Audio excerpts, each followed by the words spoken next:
You need to know what to do when the sun is not shining.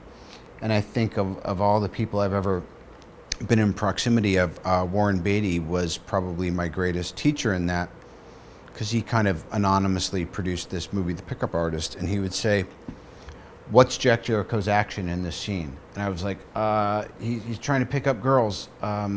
He's telling a girl comparing girls to paintings. And he goes, "Wrong. You're so wrong.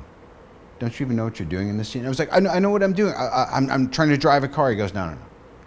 You're trying to get to work, but you keep getting distracted. So your action keeps changing.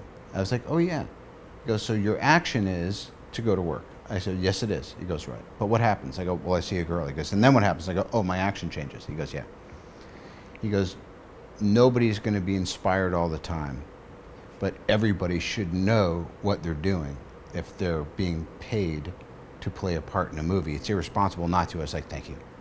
So That's a huge lesson, right? it's great. And by the way, though, it's embarrassingly obvious that this kind of icon came by and knew what I was doing, and I was absolutely certain that I did, and I couldn't have been further from knowing what I was doing. Right.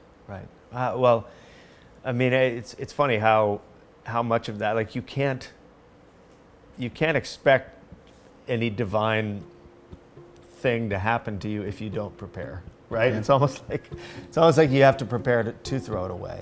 And like I only make a great accidental picture if I have 4 ideas already that I could fall back on. Right. And the accidents are in between. Although sometimes you could argue that you prepared so much you didn't leave any room for accidents to happen. That to me is the great tragedy of any creative situation, where somebody's got it so dialed in that if you want to do anything spontaneous, you have to give them 10 minutes notice.